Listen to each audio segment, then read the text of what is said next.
ഈ തിങ്കളാഴ്ച ഫെബ്രുവരി 2 തിങ്കളാഴ്ച മഗ്‌രിബോടുകൂടി വരുന്ന സമയത്താണ് നമ്മൾ 3 യാസീൻ ഓതേണ്ടത്. പിന്നെ ചില പണ്ഡിതന്മാരുടെ അഭിപ്രായ പ്രകാരം ബറാഅത്ത് രാവിന്റെ അസറിന് ശേഷം ആണ് 3 യാസീൻ ഓതേണ്ടത്. അതായത് ഇനി വരുന്ന ഫെബ്രുവരി 2 തീയതി തിങ്കളാഴ്ച അസറിന് ശേഷം നമുക്ക് യാസീൻ 3 വേണമെങ്കിൽ ഓതാം. അല്ലെങ്കിൽ ഏറ്റവും നല്ല സമയം വരുന്ന ഫെബ്രുവരി 2 തിങ്കളാഴ്ച മഗ്‌രിബിന് ശേഷം 3 യാസീൻ ഓതലാണ്. 3 യാസീൻ ഓതുമ്പോൾ ഏതൊക്കെ നിയ്യത്താ വെക്കേണ്ടത്? ഒന്നാമത്തെ നിയ്യത്ത്, അല്ലാഹുവേ എന്റെ റിസ്ക്കിൽ നീ വിശാലത തരണം. റിസ്ക് എന്ന് പറഞ്ഞാൽ എന്റെ കുടുംബം, എന്റെ മക്കൾ, എന്റെ ഭാര്യ, എന്റെ ഭർത്താവ്, എന്റെ വെള്ളം, എന്റെ ഭക്ഷണം, എന്റെ വസ്ത്രം, എന്റെ കച്ചവടം, എന്റെ വാഹനം, എന്റെ വീട്, ഇതെല്ലാം എന്റെ റിസ്ക്കാണ്. എന്റെ ആരോഗ്യം, ഇതിലൊക്കെ നീ ബറക്കത്ത് തരണം. അങ്ങനെ ഒരു നിയ്യത്തിൽ ഒരു യാസീൻ ഓതുക. രണ്ടാമത്തെ യാസീൻ ഓതേണ്ടത് എന്തിനാണ്?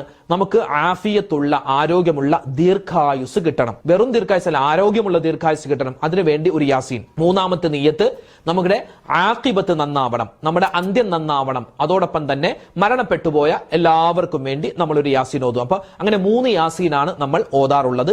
അത് മഗ്‌രിബിന് ശേഷം ഓതൽ നല്ലതാണ്. അപ്പൊ ചോദിക്കും, ഉസ്താദെ ഈ മഗ്‌രിബിന്റെ ഇടയിൽ സമയം കുറവാണ്, അപ്പൊ ഈ 3 യാസീൻ നമുക്ക് മഗ്‌രിബിന്റെ ഇടയിൽ ഓതി തീർക്കാൻ പറ്റില്ല. രണ്ടാമത്തെ യാസീൻ പകുതിയായപ്പോൾ ഇശാബാങ്ക് വിളിച്ചു, എന്ത് ചെയ്യും? ഒരു കുഴപ്പമില്ല, ഇശാബാങ്ക് വിളിച്ചോട്ടെ. ഇശാബാങ്കിന്റെ ഇജാബത്ത് കൊടുക്കുക.